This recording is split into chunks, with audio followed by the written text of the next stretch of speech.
What's up, YouTube? My name is Original Dobo, and today we're going to be taking a look at a video that I'm creating to teach people how, for the past 3 months, I've totally gotten rid of cable.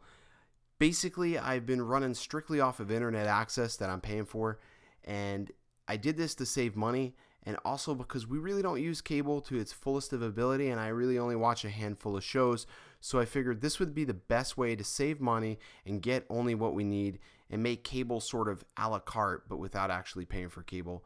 So I'm going to do this video totally unscripted and basically just shoot from the hip and show you what I've been doing for the past 3 months, and maybe this will work for you and your family. So sit back, relax, and enjoy.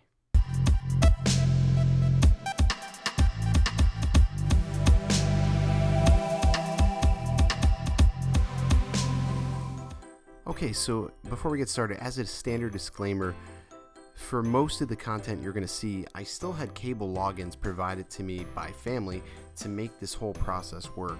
Because if you've had a Streambox before, you'll know there's a lot of items that you still need a cable login for. So with the help of family, I was able to make a lot of this possible. So also as well, I do have a wife and 2 kids that love TV just as much as I do. And this was a hard thing to tell them, that we were getting rid of cable, because my daughters, they both love Disney Channel very much, and my wife had to say goodbye to Teen Mom. I really think one of the hardest things to do about cutting the cord and going straight to a Streambox is really pacing yourself. The content's there, it's always available, and there's nobody telling you you can't watch it. So with shows like Orange is the New Black and House of Cards, you can blow through a whole season in literally just a week and leave yourself with no entertainment for the rest of the month in some cases. One of the applications that the Apple TV offers that the Amazon Fire doesn't is HBO Go, and that gives you access to content such as Game of Thrones, Boardwalk Empire, and other TV shows and episodes and movies that you're just not going to find on Netflix as of yet. So one of the biggest downfalls to cutting the cord is not being able to watch sports when you want them. Basically, you're limited to Monday Night Football with the Watch ESPN app. You can see some NASCAR from now and then on Sundays, and of course college football when it airs on Sundays and sometimes on Thursdays because it's part of the ABC network. It's better than nothing, but it's nowhere near great. YouTube is an application that's become standard on almost any Streambox or Streamstick. It can kill time, and you can spend countless hours searching people's videos, how-tos, do-it-yourselves, music videos, whatever your heart desires. It's there on YouTube, and it's all free and doesn't even require a cable subscription. FX Now is another fantastic app. Again, it requires a cable subscription, so you'll need to get a login, but it also has unbelievable content in all seasons of The Simpsons in Simpsons World. So pretty nice to have that as an addition as well on Apple TV. Alright, and last but not least, but for the kids, you have Disney XD and Watch Disney. Again, cable subscription required, but if you get a login, you'll be able to have full access to live TV and content that they offer. So to say truly cutting the cord, that doesn't really describe the video, because you still need cable logins to access a lot of your media.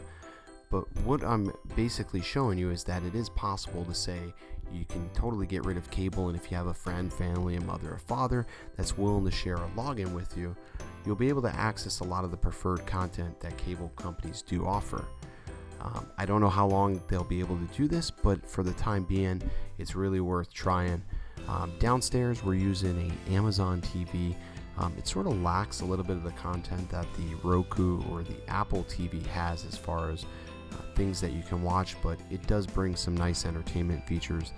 And if you're a Prime member, you can actually access and subscribe to shows as they come out a la carte, which is pretty nice to have that as well. One of the key features to the Amazon Fire TV is the voice search, where you actually can just say a name of a show, an actor, whatever it be, and it'll actually search for the content. Unfortunately, it's only limited to the Amazon Prime content, but hopefully they'll expand that within future updates. One advantage that the Amazon TV has over the Apple TV is the ability to install Plex and stream media from your server straight to your Amazon Fire TV.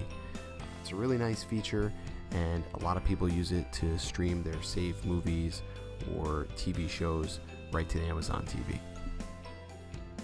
Okay, one of the things that you're going to want to keep in mind when you're cutting the cord and canceling cable is that some of these TV shows are going to have to be purchased a la carte from either Prime or Apple iTunes if you can't come up with cable logins to watch them on one of the pre-installed applications. Now, some of these TV shows can cost upwards to about $49, so you're going to want to pick and choose wisely if those TV shows that you're missing are important to you. So through the past months, I have learned that it has been cheaper not having cable, but it's not without compromise. Load times when bringing up programs or applications to watch TV does take a little bit longer, and sometimes you are waiting and having to fuss with the box, and sometimes even factory resetting applications, logging out of the cable and logging back into it to get it to work.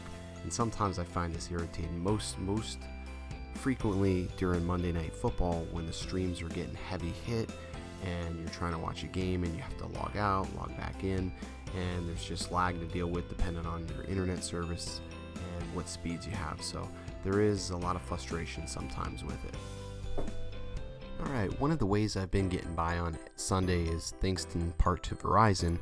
I have Verizon Mobile, and with that I'm able to access the Red Zone and football games straight from my phone. Now if you want to purchase Red Zone, it's $2.99 a month, or you can actually watch certain games free from Verizon. So they have 3 choice games a week, and you can watch those actually for free. So I know it's not the big screen, but it does get you by in a pinch.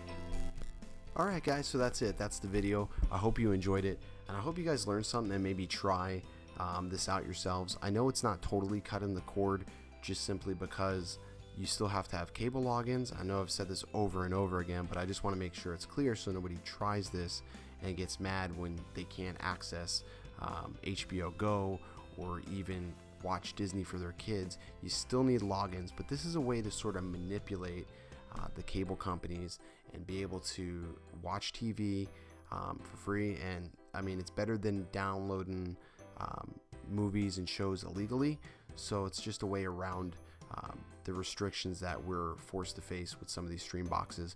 Coming in 2015, HBO's recently announced that they're going to offer a subscription-based service where you can actually get HBO Go, sort of like you pay for Netflix or Hulu.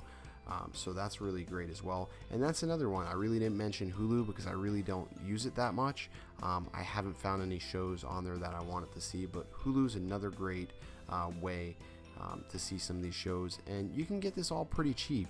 If you have inexpensive internet, I pay $89 a month for my internet just because I want faster speeds, but you can get internet for $40 a month.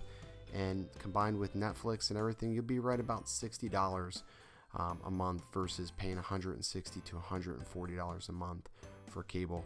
So it's something definitely to try.